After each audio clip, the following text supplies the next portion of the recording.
જ્યારે બી તમે આ ફિલ્ડને સિલેક્ટ કરી ત્યારે ફેમિલીનો શું સપોર્ટ હતો? ખાસ કરીને એક વસ્તુ કહીશ કે જીવન કોઈનું સરળ નથી અને જો સીધું સીધું કહીશે તો જીવન નથી. શા માટે એકેડમી શરૂ કરી, એનું વિઝન શું હતું તમારું? મારા જીવનમાં જે તકલીફ પડી, માર્ગદર્શનનો અભાવ રહ્યો, એ હવે કોઈના જીવનમાં ના પડે. એટલે કહેવાય છે કે આપદા ही આવિષ્કાર की जननी है. કે શા માટે સામર્થ્ય આઈએએસ? મારું તો સ્લોગન છે, અબ નौकरी पक्की. एक बार सामर्थ्यમાં આવ્યો એટલે વિદ્યાર્થીને कुछ भी नहीं मिलेगा तो मिनिमम वो क्लास 2 क्लास 3 बन के ही जाएगा. ક્યારે નિર્ણય લેવો જોઈએ કે ભાઈ મારે યુપીએસસી કે જીપીએસસી માં જવું છે? કેમ કે ડિસિઝન બહુ જરૂરી છે. જી, યુપીએસસી ની તૈયારી માણસને મહામાણસ બનાવે છે, મહામાનવ. યુપીએસસી માં સફળ થવું, નિષ્ફળ થવું ભૂલી જાઓ. માત્ર 1 વર્ષની તૈયારી જો એ વ્યક્તિ ધૂળ પણ વેચશે ને તો કરોડપતિ થઈ જશે. રિઝલ્ટ આવ્યું અને તમને ખબર પડી કે 12 લોકોનું સિલેક્શન થયું છે, ત્યારે એ લોકોના ઇમોશન્સ કેવા હતા અને તમારું ઇમોશન કેવું? કેટલું હેલ્પ કર્યું એ કહો મને ખાલી. આપણું જે હતું થર્ડ કે ફોર્થ ઇન્ટરવ્યુ મતલબ તો આપણે જે આપ્યું હતું ને પછી એનાથી કોન્ફિડન્સ બૂસ્ટિંગ. વિદ્યાર્થી જ્યારે સિલેક્ટ થતો હોય છે ને ત્યારે એ તો એવું વિચારતો હોય કે હું આઈએએસ બની ગયો, આઈપીએસ બની ગયો, પણ એક શિક્ષક એવું વિચારતું હોય છે ને કે એક આખો સંબંધ હું તરી ગયો. સામર્થ્ય આઈએએસ એકેડમી, બરાબર છે, એનું વિઝન શું છે? एक अलग जागी है, मेरे दिल में नहीं तो तेरे दिल में ही सही, कहीं भी लगे आग लगनी चाहिए. और अब गुजरात से हर साल 40-50 आईएएस बनने चाहिए. આજના જે માતા પિતા છે અને જે વિદ્યાર્થીઓ છે જેનું સપનું છે યુપીએસસી મારે ક્રેક કરવું છે, તેમને તમે શું મેસેજ આપવા માંગો છો? મા બાપને કહીશ કે 12માં એને શું ટકા આવે છે એના આધાર પર તમે જેનું મૂલ્યાંકન કરશો તો આ દેશને સચિન તેંડુલકર ના મળ્યો હોત, વિરાટ કોહલી ના મળ્યો હોત, વૈભવ સૂર્યવંશી ના મળ્યો હોત અને નરેન્દ્ર મોદી પણ ના મળ્યા હોત. કઈ એવી 3-4 કોમન મિસ્ટેક છે કે જે મોસ્ટ ઓફ ધી સ્ટુડન્ટ્સ કરતા હોય છે? કે સખત પરિશ્રમનો કોઈ વિકલ્પ નથી. ગીતાની અંદર શ્રી કૃષ્ણે કીધું છે, જો કર્મ है तेरा वो तेरा कल होगा, जो कर्म है तेरा वो तेरा कल होगा, हर एक संकट का हल होगा, वो आज नहीं तो कल होगा. નમસ્કાર દોસ્તો, યોગેશ વિરડિયા યુટ્યુબ ચેનલમાં આપ સૌનું હાર્દિક સ્વાગત છે. આપ સૌનો પ્રેમ અને ઉત્સાહને કારણે જ અમને એક નવી ઉર્જા મળે છે કે અમે તમારી સમક્ષ કંઈક એવા વ્યક્તિત્વને લઈને આવીએ કે જેમના જીવનમાંથી, જેમના કાર્યમાંથી આપણે ઘણી બધી ઇન્સ્પિરેશન મળે અને આપણે પણ આપણા જીવનને બેટર એન્ડ બેટર બનાવી શકીએ. અત્યાર સુધીમાં આપણે ઘણા બધા લોકોના પોડકાસ્ટ શૂટ કર્યા. એઝ લાઈક કોઈ બિઝનેસમેન હતા, કોઈ ડૉક્ટર્સ હતા, કોઈ સિવિલ સર્વિસીસ હતા, કોઈ ગવર્મેન્ટ ઓફિસર્સ હતા. તો સેમ એવી જ રીતે આજે આપણી વચ્ચે એક એવું સરસ મજાનું વ્યક્તિત્વ ઉપસ્થિત છે કે જેમણે હજારો વિદ્યાર્થીઓના સપનાઓને સાકાર કર્યા છે. આજે વિદ્યાર્થીઓ કોલેજમાં અભ્યાસ કરે છે, સ્કૂલમાં અભ્યાસ કરે છે, તો એમનું એક સપનું હોય છે, મારે પણ ગવર્મેન્ટ સરકારી અધિકારી બનવું છે. પરંતુ એ સપનાઓને સાકાર કરવા માટે ક્યાંક ને ક્યાંક એમનું વતન છોડી, એમનું રાજ્ય છોડી અને બીજા રાજ્યમાં જવું પડતું હોય છે. પણ એ બીજા રાજ્યમાં ન જવું પડે અને પોતાના જ રાજ્યમાં, પોતાના જ સિટીમાં રહી અને એક સરસ મજાનો સરકારી અધિકારી બની શકે, એ માટે જેમણે એક સરસ મજાની એકેડમીની શરૂઆત કરી, સામર્થ્ય આઈએએસ એકેડમી. સો એમના ફાઉન્ડર, ડાયરેક્ટર આજે આપણી વચ્ચે ઉપસ્થિત છે, મિસ્ટર કપિલ શાહ. તો કપિલ સર, આપનું હાર્દિક સ્વાગત છે અમારા સરસ મજાના પોડકાસ્ટ. નમસ્તે યોગેશભાઈ, ખૂબ ખૂબ આભાર.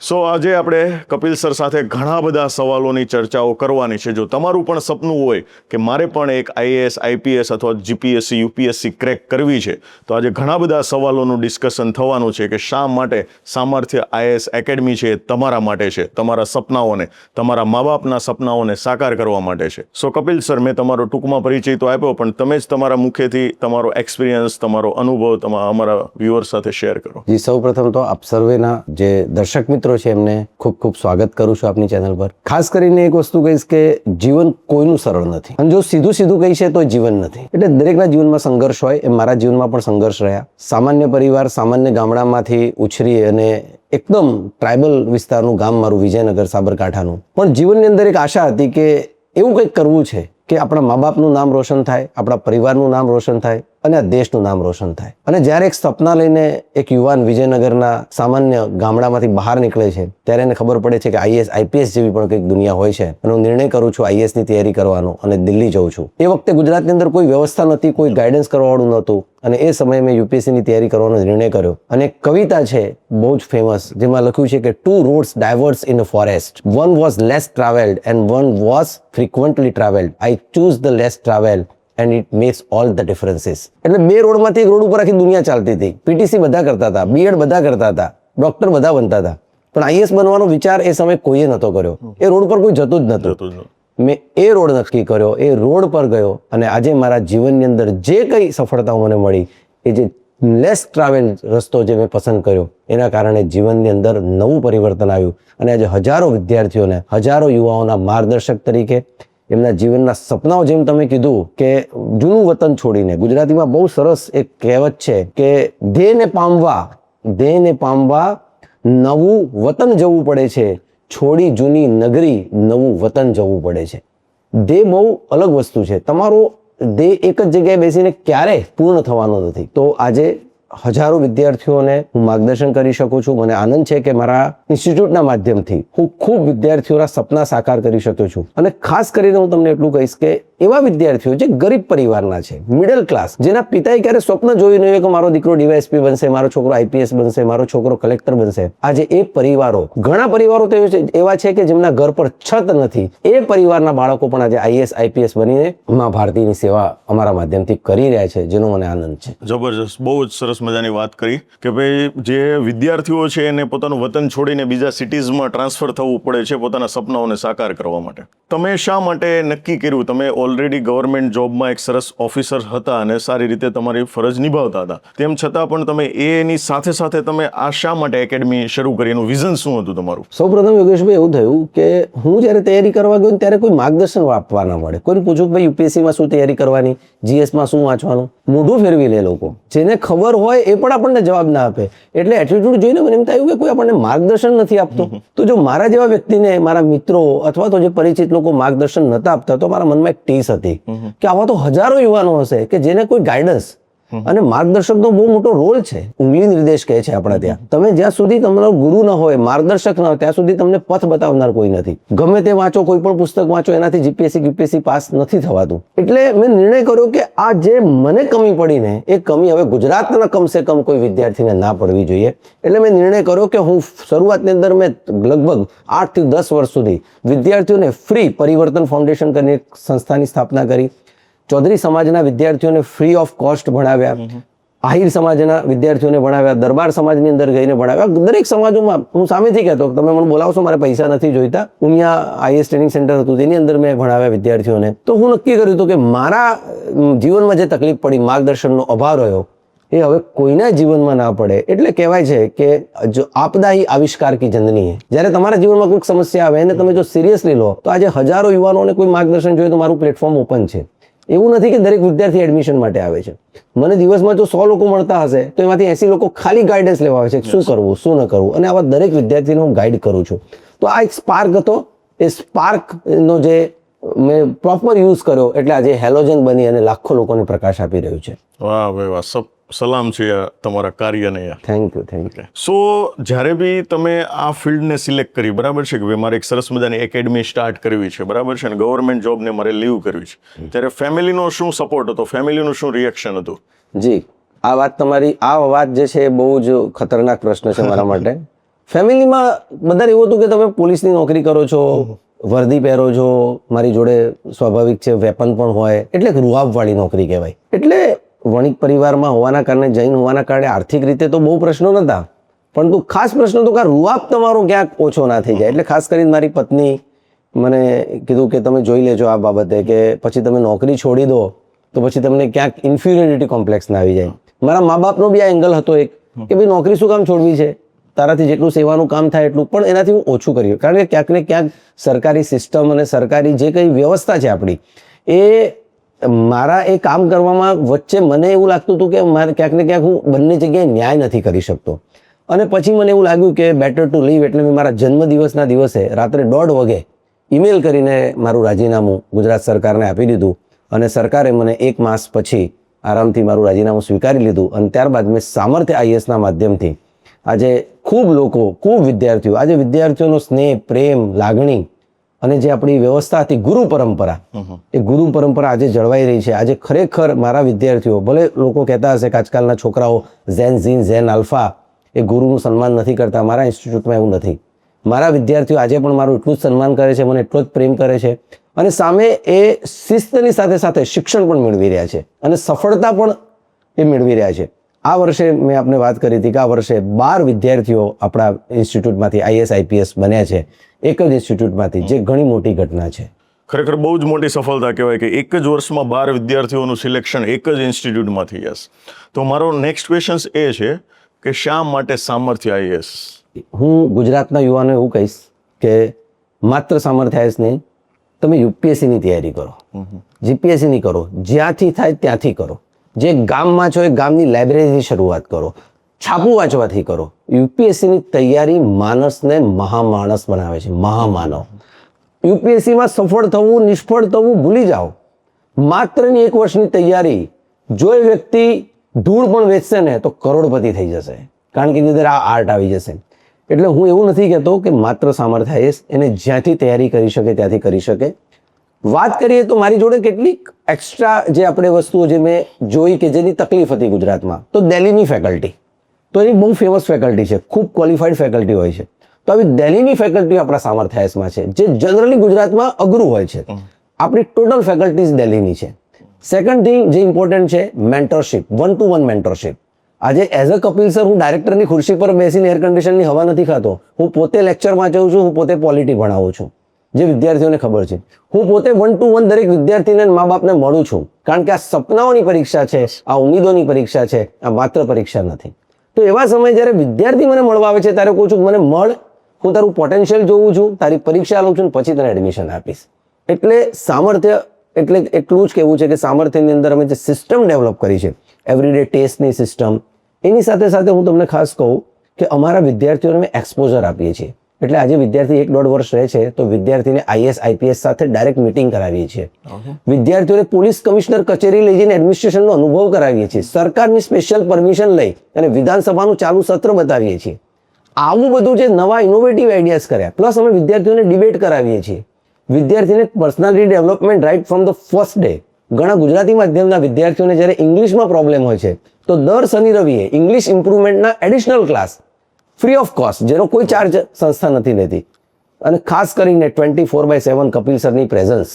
હું ક્યારે મારા વિદ્યાર્થીઓને કોઈ બીજા શિક્ષકોના ભરોસે છોડતો નથી. 1000 વિદ્યાર્થીઓ હજારના નામ મને આવડતા હશે, વાહ ભાઈ, એક પણ વિદ્યાર્થીનું નામ મને નહીં. એના પપ્પા શું કામ કરે છે મને ખબર હશે, એ વિદ્યાર્થીના ઘરમાં શું તકલીફ છે એ મને ખબર હશે. એટલે આ સુધીનું ઇમોશનલ એટેચમેન્ટ છે અને વિદ્યાર્થીઓ બી સમજે છે, સમાજ બી સમજે છે. આજે વી હેવ મોર દેન, આ જ વર્ષે હું તમને કહું કે હજુ તો એડમિશનની શરૂઆત થઈ છે, આપણે મેના અંતમાં બેઠા છીએ. અમારી 4 બેચ પેક થઈ ગઈ છે કમ્પ્લીટલી. હવે એડમિશન આપવા માટે જગ્યા નથી. BA પ્લસ યુપીએસસી જે અમારો પ્રોગ્રામ છે, જે ગુજરાતમાં ફર્સ્ટ ટાઈમ મેં લોન્ચ કર્યો, જેમાં ગ્રેજ્યુએશન સાથે સાથે યુપીએસસીની તૈયારી થાય છે, જેમાં યુપીએસસી અને ગ્રેજ્યુએશનનો પ્રોગ્રામ સેમ છે, સિલેબસ સેમ છે. એટલે વિદ્યાર્થીને ડબલ મહેનત કરવાની રહેતી નથી. બહુ સિમ્પલ વાત છે કે કોઈને ડૉક્ટર બનવું હોય તો એન્જિનિયરનું ભણીને શું કામ ડૉક્ટર બને? યુપીએસસીનું ભણવું છે તો યુપીએસસીની ડિગ્રી કરે છે. તો આ કોર્સ અમારી જોડે છે, જેને અમે BA પ્લસ યુપીએસસી અને BCom પ્લસ યુપીએસસી કહીએ છીએ. બીએસસીની ડિગ્રી પણ અમારે ત્યાંથી જ મળે છે. તો આ ડિગ્રી સાથે યુપીએસસીનું કોમ્બિનેશન એ અમારો સૌથી મસ્ત યુએસપી પ્રોગ્રામ છે. અને અમારું ઓનલાઈન પ્લેટફોર્મ છે, એ ઓનલાઈન પ્લેટફોર્મ એટલું ઇફેક્ટિવ છે, 0.01%નો લેગ છે. જો તમે ઇન્ટરનેશનલ કોડ જોશો, એ કોડમાં પણ લેગ વધારે બતાવે છે. અમે એવી ટેકનોલોજીનો આજે ઇન્ટરફેસનો યુઝ કરી રહ્યા છીએ મોડર્ન, કે એપલ ઉપર અને એન્ડ્રોઈડ બંને પર અમારી પોતાની એપ છે. અને સુરતમાં બેઠા બેઠા અત્યારે 2 વિદ્યાર્થીઓ યુનાઇટેડ કિંગડમમાં બેસીને અમારો કોર્સ ખરીદીને ભણી રહ્યા છે. અને છોકરાઓનો ત્યાંથી અમને પ્રતિસાદ મળ્યો છે કે અમને ખૂબ સારી તૈયારી આના દ્વારા કરવા મળે છે. એટલે હું પોતાની માને તો કોઈ ડાકણ કહેવાનું નથી, પણ છતાંય હું કહું કે ક્રિટિસિઝમ કરવું જોઈએ. ગૂગલથી માંડીને રિવ્યૂઝ, વિદ્યાર્થીઓના અભિભાવ અને પ્રત્યક્ષ કો પ્રમાણ ક્યાં, વિદ્યાર્થીઓને જ પૂછી શકો તમે. ગૂગલ રિવ્યૂઝ તમે ખોટા લખી શકો નહીં. એટલે આજે વિદ્યાર્થીઓને રિઝલ્ટ, પરિણામ બોલે છે. આજે રિઝલ્ટ છે એ કહે છે કે સામર્થ્ય આઈએએસે જે મહેનત કરી છે એ મહેનત રંગ લાવી છે. એટલે વિદ્યાર્થીઓને હું આહવાન કરીશ કે પરિણામ પછીની વાત છે, એડમિશન લેવું પછીની વાત છે, પણ એકવાર યુપીએસસીની તૈયારી કરવાનો નિર્ણય કરવો જોઈએ. અને નિર્ણય કર્યા બાદ એકવાર સામર્થ્ય આઈએએસની મુલાકાત ચોક્કસ લેવી જોઈએ. એમાં કંઈ ગુજરાતી ક્યારે એમાં કંઈ આપણે ગુમાવવાનું નથી, ગુજરાતીને કંઈ નુકસાન નથી. આપણે તો 2 હોટલમાં ચાખીને પછી જમવાવાળા છીએ, તો વાંધો ના આવે. જૂની અને મુદ્દાની વાત કરી તમે, બરાબર છે. સો મારો નેક્સ્ટ ક્વેશ્ચન એ છે કે ભાઈ કોઈ વ્યક્તિ છે, બરાબર છે, તો એને ક્યારે નિર્ણય લેવો જોઈએ કે ભાઈ મારે યુપીએસસી કે જીપીએસસીમાં જવું છે? કેમ કે ડિસિઝન બહુ જરૂરી છે. ઘણા બધા લોકો કોલેજ ગ્રેજ્યુએશન કરી લે, 3 વર્ષ 4 વર્ષ વિતાવી દે, પછી એને વિચાર આવે કે મારે જીપીએસસી કરવું છે. ઘણા મા બાપ છે થોડા એડવાન્સ હોય, તો 8મા 9મા ધોરણમાં અભ્યાસ કરતો હોય ત્યારથી એને એ ટ્રેક ઉપર લઈ જતા હોય છે. તો રાઈટ ટાઈમ કયો છે કે તમે ડિસિઝન લઈ શકો કે યસ હવે મારે યુપીએસસી જીપીએસસી તરફ આગળ વધવું છે? જી, આ ખૂબ સરસ પ્રશ્ન છે યોગેશભાઈ. ખાસ કરીને એવું છે કે 12મા પછી આજે આનું કારણ એ નથી કે 12મા પછી આપણે કેમ કરવું છે. આજે લગભગ ઉત્તર પ્રદેશ, બિહાર જે કોમ્પિટિટિવ સ્ટેટ્સ છે, બધા 12મા પછી આની તૈયારી ચાલુ કરી દે છે. હવે જો આપણે ગ્રેજ્યુએશન પછી કરીએ તો આપણે પહેલા તો 3 વર્ષ એમનાથી એમને પાછળ થઈ જઈએ. સમજો કે આપણે કોઈ દોડમાં દોડતા હોઈએ, બરાબર છે, અને એક ભાઈ લગભગ 10 મિનિટ પહેલા દોડવાનું ચાલુ કરે અને આપણે 10 મિનિટ પછી કરીએ તો એમ પણ રેસ હારી જવાય. તો 12મા પછી આનો યોગ્ય ટાઈમ છે. ખાસ વાત એ છે કે યુપીએસસી ની અંદર ગ્રેજ્યુએશન, પોસ્ટ ગ્રેજ્યુએશન પછી તમે કીધું ઘણા વિચાર આવે. એનાથી શું નુકસાન થાય છે? કહું, આ ટેકનિકલ નુકસાન છે. સમજો કે તમને પીજી કર્યા પછી વિચાર આવે મારે યુપીએસસી કરવું છે, પછી પાછી 2-3 વર્ષ તમે મહેનત કરો. બીજું કે પાકા ગઢે વળ ચડે નહીં. 12મા પછી જે તમને નોલેજ એક્સેપ્ટ કરવાની તાકાત હોય, એ ગ્રાસ્પિંગ પાવર એ ગ્રેજ્યુએશન પછી ઓછો થઈ જાય, કારણ કે ઓલરેડી તમને સિસ્ટમે તમારી પથારી ફેરવી નાખી હોય. એટલે એ સમયે જો 12મા પછી તૈયારી કરે તો બેસ્ટ છે. અને પીજી પછી તૈયારી કરે છે ઘણા લોકો, પણ એનાથી શું થાય, તમારી સિનિયોરિટીમાં પ્રોબ્લેમ આવે. સમજો કે એક વ્યક્તિ 22-23 વર્ષે આઈએએસ બને તો ગુજરાતનો ચીફ સેક્રેટરી, કેબિનેટ સેક્રેટરી બનીને રિટાયર થાય. અને જો એ જ વ્યક્તિ 26, 27, 28 વર્ષે બને તો એડિશનલ સેક્રેટરી અથવા તો જોઈન્ટ સેક્રેટરી બનીને રિટાયર થઈ જવું પડે. આઈપીએસ બને તો ડીજીપી સુધી નહીં પહોંચી શકે. અને આ બધું આજે ના સમજાય. જે દિવસે એ મુવમેન્ટ આવે ત્યારે મનમાં ટીસ રહી જાય કે 1 વર્ષ પહેલા કર્યું તો હું પણ 1 વર્ષ ડીજીપી બની ગયા. તમને જો ગુજરાતના ઘણા ડીજીપી 2 મહિના 3 મહિના માટે બનતા હોય છે, કારણ કે એમની સિનિયોરિટી ઓછી પડે છે. તો આ ટેકનિકલ મુદ્દો છે, એટલે વહેલી તકે શરૂઆત કરવી જોઈએ. મારી દ્રષ્ટિએ તો 12મા પછી જ કરવી જોઈએ. દરેક કોર્સ, એન્જિનિયરિંગ 12મા પછી, ડોક્ટર 12મા પછી, સીએ 12મા પછી, તો આઈએએસ પણ 12મા પછી. સિમ્પલ વાત છે. આ ભ્રમ છે કે હું સિક્યોર થઈ જાઉં. સિક્યોર આ દેશમાં હવે કોઈ નથી. ડોક્ટરે સિક્યોર નથી, સીએ સિક્યોર નથી, ને એન્જિનિયરે સિક્યોર નથી. સિક્યોરિટીની વાત હવે ભૂલી જવી જોઈએ. હવે રિસ્ક લેવાની વાત છે, અને રિસ્ક હે તો ઇશ્ક હે. કાંઈ થવાનું નથી. કુછ ભી નહીં હોગા તો તજુર્બા હોગા. ઠીક છે. અને યુપીએસસી ની તૈયારી માટે તો હું છાતી ઠોકીને કહું કે એવી તૈયારી છે સાહેબ કે આ તૈયારી માણસને મહામાનવ બનાવી દે છે. આ માણસ કશું જ ન કરે, એ જો ફિલ્મ ઇન્ડસ્ટ્રીમાં જશે તો ટોપ હીરો બનશે. એ વેપાર પણ કરશે તો ટોપ બિઝનેસમેન બનશે. એ કોચિંગ ઇન્સ્ટિટ્યૂટ ચલાવશે તો બી ટોપ ચલાવશે. અને કશું જ નહીં કરે, મેં તમને કીધું કે ધૂળ પણ વેચશે તેમાંથી સોનું પેદા કરશે, કારણ કે એને નોલેજ એટલું છે. અહીંયા 16 થી 18 સબ્જેક્ટનો ડિટેલ આખા વિશ્વનો અભ્યાસ કરવાનો આવે છે. કોઈ એવો વિષય નથી. દાખલા તરીકે તમે મારી વાત કરો, આજે હું 2000 વિષયો ઉપર 4-4 કલાક બોલી શકું છું, એક શબ્દ વાંચ્યા વિના. તમે મને વિષય આપો આજે કે આ વિષય પર તમે 4 કલાક બોલો, તો હું 4 કલાક એ વિષય પર બોલી શકું, કારણ કે મેં યુપીએસસી ની તૈયારી કરેલી છે. બીજું કોઈ કારણ નથી. બાકી મારું એજ્યુકેશન ગુજરાતી મીડિયમમાં થયેલું છે. અને ખાસ કરીને કહું છું કે ગુજરાતી મીડિયમ, ઇંગ્લિશ મીડિયમનો પણ આમાં કોઈ ફરક પડતો નથી. અને 12મામાં કેટલા ટકા આવ્યા છે એમાં પણ આમાં કંઈ ફરક પડતો નથી. તુષાર સુમેરા સાહેબ 35% આઈએએસ છે. હા, એવા ઘણા આઈએસ આઈપીએસ ને ઓળખું છું કે જેમને 40 થી 45% આવ્યા હોય અને આજે સક્સેસફુલ આઈએસ આઈપીએસ છે. એટલે એનો કોઈ ફરક આ ફિલ્ડમાં પડતો નથી. અહીંયા લેવલ પ્લેઇંગ ફિલ્ડ છે. એકવાર વિદ્યાર્થી આવે છે, 3 વર્ષની મહેનત કરે છે, આઈએએસ બનીને જાય છે. અને મારું તો સ્લોગન છે, અબ નોકરી પક્કી. એકવાર સામર્થ્યમાં આવ્યો એટલે વિદ્યાર્થીને कुछ भी नहीं मिलेगा तो मिनिमम वो क्लास 2 क्लास 3 बन के ही जाएगा. That is my commitment. જી, ગ્રેટ સુપર. મતલબમાં તમારો જે ઉત્સાહ છે ને એ જ બતાવે છે કે તમે હજારો વિદ્યાર્થીઓના સપનાઓને સાકાર કરવા માટે દિવસ રાત એક કરી રહ્યા છો. હવે છે ને ઘણા વિદ્યાર્થીઓ છે જે પોડકાસ્ટને જોઈ રહ્યા છે, બરાબર છે, તો એના મગજમાં ક્વેશ્ચન આવતા હોય કે ભાઈ કેટલા સબ્જેક્ટ આવતા હશે, કઈ લેંગ્વેજમાં હશે, પછી ઇન્ટરવ્યૂ માટે આપણે જઈએ છીએ તો એ ઇન્ટરવ્યૂ છે એ કઈ લેંગ્વેજમાં થતું હશે, અથવા તો રિટર્ન એક્ઝામ છે એ કઈ લેંગ્વેજમાં થતી હશે, તો એનું થોડુંક ડિટેલમાં જી, 3 વિષય છે. એક છે પ્રિલિમ્સ, મેન્સ અને ઇન્ટરવ્યુ. પ્રિલિમ્સ એ ઓબ્જેક્ટિવ ટાઈપની પરીક્ષા છે. હમણાં 2-4 દિવસ પહેલા આ પરીક્ષા ગઈ. પ્રિલિમ્સ પરીક્ષામાં 2 પેપર છે, સીસેટ અને જીએસ. સીસેટનું ફૂલ ફોર્મ છે સિવિલ સર્વિસ એપ્ટિટ્યુડ ટેસ્ટ, જેની અંદર મેથ્સ, રિઝનિંગ, એથિક્સ અને ઇંગ્લિશ એટલા વિષયો આવે છે. અને આની અંદર એવું હોય છે કે ખાલી પાસિંગ માર્ક્સ લાવવાના છે. 200માંથી 66 માર્ક્સ લાવવાના હોય છે. જનરલી સીસેટમાં કોઈ ફેલ થતું નથી, બહુ રેર કેસમાં કોઈ થાય. અને અમે એવી તૈયારી કરીએ કે જીએસ સીસેટ તો નીકળી જાય. હવે વાત રહી જીએસની. જીએસ એ મેરિટ વાળું છે. એમાં 200 માર્ક્સના 100 ક્વેશ્ચન હોય છે. એ 100માંથી ઓન એવરેજ 100 માર્ક્સ આવે ને એટલે 95 થી 100 માર્ક્સ. આ વખતે પેપર થોડું ટફ હતું તો 70 થી 75 કટ ઓફ જશે. તો એટલા માર્ક્સ આવે તો પણ અંદાજે મોટા ભાગે પાસ થઈ જતા હોય છે. અને આના માટે એક સ્ટ્રેટેજી હોય છે. પોલિટી છે, જ્યોગ્રાફી છે, હિસ્ટ્રી છે, મોડર્ન ઇન્ડિયા છે, ફિઝિક્સ છે, કેમિસ્ટ્રી છે, બાયોલોજી છે, ઇન્ટરનેશનલ રિલેશન છે, કરંટ અફેર્સ છે, બાયલેટરલ રિલેશન છે, સ્પોર્ટ્સ છે. આવા જે વિષયો છે એ વિષયોની તૈયારી આપણે ગહન રીતે ઇન્સ્ટિટ્યૂટમાં એક્સપર્ટ લોકો દ્વારા કરાવતા હોઈએ છીએ. એટલે ખાસ કરીને વિદ્યાર્થી પ્રિલિમ પાસ થઈ જાય ત્યારબાદ એને મેન્સ આપવાની હોય છે. મેન્સ જે ટોટલ જે છે એ 1750 માર્ક્સની છે, જેની અંદર 4 જીએસના પેપર આવતા હોય છે. એક તમારે ઓપ્શનલ વિષય રાખવાનો હોય છે. ઓપ્શનલ વિષય તમારો રસનો કોઈ પણ વિષય હોઈ શકે, એ 500 માર્ક્સનો હોય છે. અને એક 250 માર્ક્સનો એસે આવતો હોય છે. એટલે 250 ના 4 જીએસ 1000, 500 માર્ક્સનો એક ઓપ્શનલ 1500 અને 250 માર્ક્સનો એસે. આ 1750માંથી તમને આશ્ચર્ય થશે 40% માર્ક આવે તો તમને ઇન્ટરવ્યુ કોલ આવી જાય. ઓહો, 37%. 37 to 40%. 40% માર્ક્સ પર તમને ઇન્ટરવ્યુ કોલ આવી જાય. અને ઇન્ટરવ્યુ 250 માર્ક્સનો હોય છે. ઓન એવરેજ જ્યારે ઇન્ટરવ્યુ બોર્ડની અંદર તમે જાઓ ત્યારે 3 વસ્તુ બહુ મહત્વની હોય છે. પહેલું છે તમારી બોડી લેંગ્વેજ અને કોન્ફિડન્સ, સૌથી મહત્વનું. બીજું છે તમારી ઓનેસ્ટી અને ઇન્ટેગ્રિટી. નોલેજ નથી ચેક કરતા એ લોકો. નોલેજ મીન્સમાં ચેક થઈ ગયું. હવે માણસ પર્સનાલિટી વાઇઝ કેવો છે, કારણ કે કાગળ પર લખવાથી માણસ ગમે તે લખી શકે, પણ સામે આંખોમાં આંખો નાખીને માણસ જ્યારે જુઠ્ઠું બોલે ત્યારે ખબર પડે કે આ સિસ્ટમ માટે કામનું નથી. કારણ કે આઈએસ બનાવવાનો છે, આઈપીએસ બનાવવાનો છે, આઈએફએસ બનાવવાનો છે, આઈઆરએસ બનાવવાનો છે. આ દેશનું સુકાન એના હાથમાં છે. તો આવા વ્યક્તિ માટે એક સિમ્પલ વસ્તુ હોય છે કે ઇન્ટરવ્યુઅર 4-5 વસ્તુ જોતા. એની મનોવૈજ્ઞાનિક સ્થિતિ, એની ખાસ કરીને ડેપ્થ, વિષયને સમજવાની, ઇન્સ્ટન્ટ નિર્ણય કરવાની તાકાત. ઇન્ટરવ્યૂ તમે કોઈ પણ લેંગ્વેજમાં આપી શકો. હિન્દીમાં આપી શકો, ઇંગ્લિશમાં આપી શકો, ગુજરાતીમાં આપી શકો. કોઈ પણ ભાષાના માણસ હિન્દી અને ઇંગ્લિશમાં હોય તો તમારે દુભાષીઓ ના રાખવો પડે, ટ્રાન્સલેટર. ગુજરાતીમાં આપતા હોય, કોઈ ના સમજતું હોય, જનરલી બધા સમજી જાય છે. કારણ કે નરેન્દ્રભાઈ અને અમિત શાહ સાહેબ જ્યારે સરકારમાં આવે એટલે હવે કેન્દ્ર સરકારમાં બધા ગુજરાતી અડધું ખમણ ને ઢોકળા ખાતા થઈ ગયા છે. તો ગુજરાતી તો હવે લોકો શીખી ગયા છે. એટલે ગુજરાતી માટે ઇઝી થઈ ગયું છે.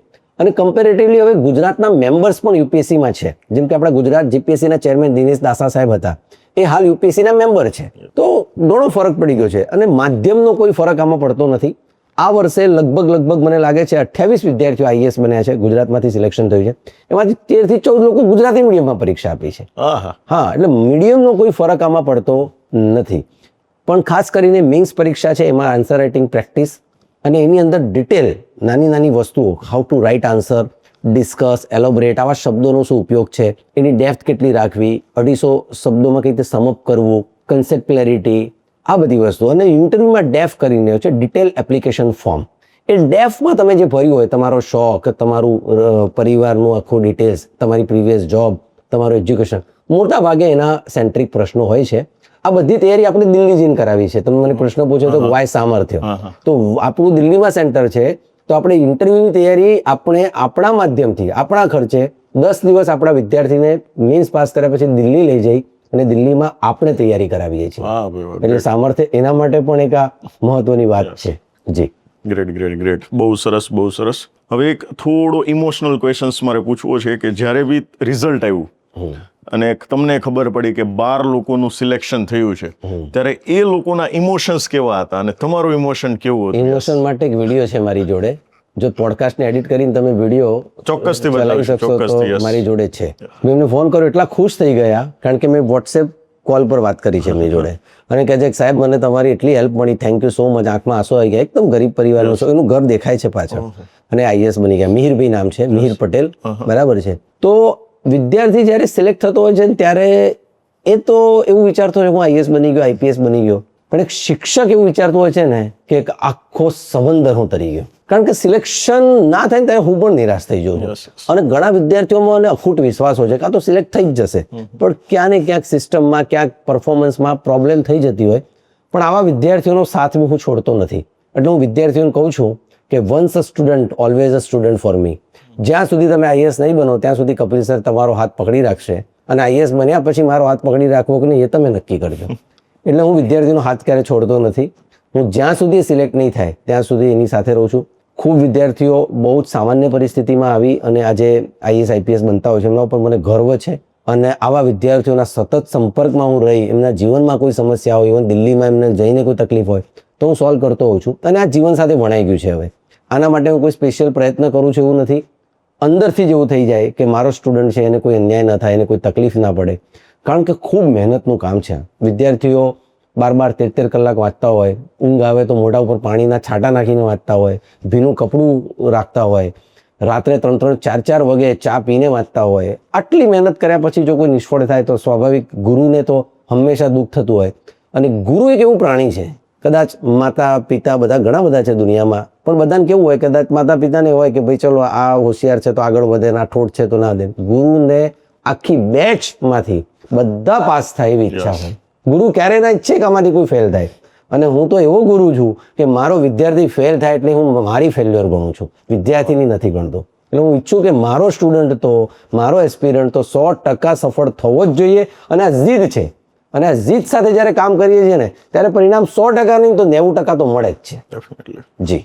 હવે વાત કરીએ આપણે કપિલ સર કે ઘણા બધા વિદ્યાર્થીઓ નાની નાની કંઈક ભૂલો કરતા હોય છે, બરાબર છે? તો કઈ એવી 3-4 કોમન મિસ્ટેક છે કે જે મોસ્ટ ઓફ ધી સ્ટુડન્ટ્સ કરતા હોય છે કે જેનાથી અમારા વ્યુઅર્સને કંઈક બેનિફિટ થાય? જી હા, વિદ્યાર્થીઓની ખાસ ભૂલ તમને કહું, એક તો અતિ માર્ગદર્શન, ઓકે, વધારે પડતું માર્ગદર્શન.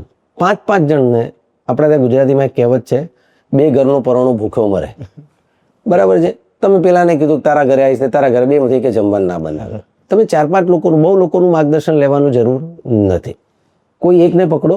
હરિવંશ રાયની બચ્ચનની એક કવિતા છે, એ તો બધું તમને ખબર છે, મધુશાલા પર લખતા હતા કે મદિરાલય ચલ જાને કો ઘર સે ચલતા હૈ પીને વાલા, મદિરાલય જાને को घर से चलता है पीने वाला, किस राह से जाऊं असमंजस में है वो भोला भाला, अलग अलग पथ सब बतलाते पर मैं ये बतलाता हूँ, राह पकड़ तू एक चला चल पा जाएगा मधुशाला.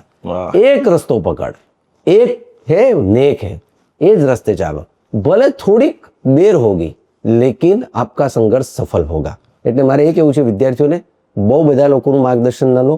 અને માર્ગદર્શન કોનું લેવું? માર્ગદર્શન એ વ્યક્તિનું લેવું જેના જોડે પૂરી માહિતી છે. ક્વોલિફાયર માર્ગદર્શન હોવું જોઈએ. એક ગામ હતું, એ ગામની અંદર એક કાકાની ભેંસ બીમાર પડી ગઈ. એટલે એમણે કીધું કે અમારી ભેંસ બીમાર પડી ગઈ છે અને આવી આવી તકલીફ છે. તો કોઈ કીધું પેલા બાજુ કરશનભાઈ છે ને, એમની ભેંસ આવી બીમાર પડી હતી, પૂછ્યા હોય એમને શું કર્યું હતું? તે તો દોડતા દોડતા ગયા કે કરશનભાઈ શું કર્યું હતું? એટલે કે મેં તો ખોળ લીધું, ખોળની અંદર એરંડું નાખ્યું ને અંદર 1 કિલો ખાંડ નાખીને ભેંસને ખવડાવી દીધી. એટલે પેલા દોડીને ખોળ લીધું ને એમાં 1 કિલો ખાંડ નાખીને એરંડું નાખીને ભેંસને ખવડાવી દીધું. ભેંસ તો મરી ગઈ. ભેંસ મરી ગઈ એટલે તો બગડો કરશન પર કે કરશન શું કર્યું તે કે તે કીધું એવું મેં કર્યું? તો કરશન કે આપણી મરી જ ગઈ હતી. તમે ક્યાં પૂછ્યું રિઝલ્ટ શું આવ્યું હતું? તમે તે પૂછ્યું તમે શું દવા કરી હતી? મેં કીધું. તો ઘણી વખતે આવા ગુરુ ઘંટાલ હોય, અધૂરું જ્ઞાન આપે તો માણસ ફસાઈ જાય. તો એવું ના થાય કોઈના જીવનમાં. એટલે જે ગુરુ પકડો, ગુરુની બી એક ક્વોલિટી હોવી જોઈએ. ચેક કરવું જોઈએ કે એની અંદર ક્વોલિટી છે કે નહીં. ઘણા બધા લોકો પોતાના આર્થિક સ્વાર્થ ખાતર અથવા તો વોટ એવર રીઝનના કારણે કોઈ દુકાન ખોલીને બેઠા હોય તો કદાચ એનાથી ચેતવું જોઈએ. અને કોઈ પણ જગ્યાએ કોઈ પ્રલોભનમાં ના આવવું જોઈએ. અને અભ્યાસ કરતી વખતે જીવનની અંદર એક વસ્તુ યાદ રાખવી જોઈએ કે સખત પરિશ્રમનો કોઈ વિકલ્પ નથી. શ્રી કૃષ્ણએ કીધું છે ગીતાની અંદર કે જો કર્મ હે તેરા वो तेरा कल होगा, जो कर्म है तेरा वो तेरा कल होगा, हर एक संकट का हल होगा, वो आज नहीं तो कल होगा. लोहा जितना तपता है उतनी ही ताकत भरता है, सोने पर जितनी आग लगे वो उतना तेज प्रखरता है, हीरे को जितनी धार लगे वो और चमकता है, मिट्टी का बर्तन पकता है तब धुन पे बहुत खनकता है, सूरज जैसा बनना है तो सूरज जैसा जलना होगा, नदियों सा आदर पाना है तो पर्वत छोड़ निकलना होगा, हम भारत माँ के लाल हैं, क्यों सोचे कि राह सरल होगा, हर एक संकट का हल होगा, वो आज नहीं तो कल होगा. Everything will be happen, don't worry. પણ નિરાશ થવાની જરૂર નથી. પેપર અઘરું આવ્યું, સિલેબસ બહારનું આવ્યું, આ બધા બહાના છે. મહેનત કરો, જે સૌનું થશે વહુનું થશે. એક માટે પેપર નીકળતું નથી. થોડી મેન્ટાલિટી પણ મજબૂત કરવાની જરૂર છે અને મહેનત કરવાની તૈયારી રાખવી પડે. ક્યાંક જીવનની અંદર નાની મોટી સમસ્યાઓ આવે તો એ સમસ્યાઓ સામે જજુમવું એ જ જીવન છે. સો કપિલ સર, હવે થોડી પર્સનલ બાબત પર ચર્ચા કરીએ કે ભાઈ તમારા જે વાઈફ છે બરાબર છે, એમનું બી એક સપનું હતું કે ભાઈ મારે બી ગવર્મેન્ટ જોબ મેળવવી છે, તો કઈ રીતે સાકાર થયું એનું થોડું બ્રીફ ઇન્ટ્રોડક્શન. હા, એટલે સપનું ઊભું કરવામાં આવ્યું. મારા વાઈફ ચાર્ટર્ડ એકાઉન્ટન્ટ હતા Okay. અને she was working with TCS. તો એને એવું લાગતું કે હું પોલીસની વર્દી પહેરીને સવારે ગાડી લેવા આવે હું જઉં, એટલે એને આમ લાગે કે કેવી એક્સાઇટમેન્ટ જોબ છે, કે આમનો એટલો વોટ છે અને કોન્સ્ટેબલ હોય સામે આપણને સેલ્યુટ મારે, તો એને એ બધું ગમતું હતું. એટલે એને મને કીધું શું કરવું પડે મારે. મેં કીધું પહેલા TCS ની નોકરી શોધવી પડે. એટલે એણે રાજીનામું આપી દીધું અને પછી મેં કીધું કે હું જ્યાં ભણાવું છું ત્યાં તમે આવી જાઓ. પણ મેં 3 નિયમ કીધા હતા. મેં કીધું પહેલું કે ક્લાસમાં હું જઉં છું ને એની માહિતી ખાલી તારી જોડે છે, બાકીના 200 વિદ્યાર્થી જોડે નથી. એટલે હંમેશા હું જઉં એ પહેલા ક્લાસમાં તમારે આવી જવાનું. નંબર 2 મેં કીધું હતું કે કોઈ પણ પ્રશ્ન થાય ક્લાસમાં તો એ પ્રશ્ન ક્લાસમાં જ પૂછવાનો, ઘરે આવીને જવાબ નહીં આપો. અને નંબર 3 મેં એવું કીધું હતું કે ક્લાસ 1 ની નોકરી એ નોકરી નથી, એ પદ છે, ઇટ્સ અ ડેઝિગ્નેશન. એટલે ક્યાંક ઘમંડી ના આવી જાય બન્યા પછી, અને ક્યાંક આપણો પરિવારમાં તકલીફ ના થઈ જાય, ખાસ ધ્યાન રાખજે. કારણ કે આજે ઘણી બધી દીકરીઓ માત્ર પોતાને સામાન્ય કોન્સ્ટેબલ ક્લાર્કની નોકરી મળી જાય એટલે છૂટાછેડા લેતી હોય છે અને પોતાના હસબન્ડને તરછોડી દેતી હોય છે. પણ with the grace of God એને તૈયારી કરી, એક બાળક સાથે તૈયારી કરી, ખૂબ મહેનત કરી અને 1 વર્ષની અંદર એ ડાયરેક્ટ ફર્સ્ટ અટેમ્પે ક્લાસ 1 બન્યા. અત્યારે બરોડામાં ડેપ્યુટી કમિશનર GST તરીકે તે SK શાહ નામ છે, તેઓ કામ કરી રહ્યા છે. ગર્વ છે એનો અને ખૂબ સારી રીતે કામ કરી રહ્યા છે. એટલે દીકરી સાથે હોવા છતાં પડકારો હતા. દીકરીને ખોળામાં લઈને રાત્રે વાંચવું અને છતાંય તૈયારી કરી અને ફર્સ્ટ અટેમ્પે પાસ કરી. 2 પરીક્ષા પાસ કરી, એક ક્લાસ 2 ની પણ કરી હતી, પરંતુ ક્લાસ 1 માં લાગી ગયા પછી એમણે નોકરી છોડી દીધી. તો મેં એટલું જ કીધું હતું આજની દીકરીઓને પણ હું આ એક મેસેજ આપીશ કે ક્યાંક લગ્ન પછી તમારી કોઈક નાની મોટી નોકરી લાગી જાય તો એ અભિમાનની અંદર તમે તમારો પરિવાર ના તોડી દેતા. ડિવોર્સ લેવાનું પ્રમાણ વધી રહ્યું છે. એટલે આ એક કુટેવ છે અથવા તો ઓવર કોન્ફિડન્સ છે. નોકરીનું કામ કરે છે, પરિવારનું કામ કરે છે. ક્યાંક તમારા હસબન્ડ પરિવારના લોકો સપોર્ટ કરતા હોય અને તમને clerk, constable, forest guard, PSI બનાવી દે તો અહંકાર ન આવવો જોઈએ. અહંકાર આવે છે તુમ્હારી દોલત બતા રહી હૈ કે તુમ્હારા રૂતબા નયા નયા હૈ, એવું ના થાય આપણા જીવનમાં.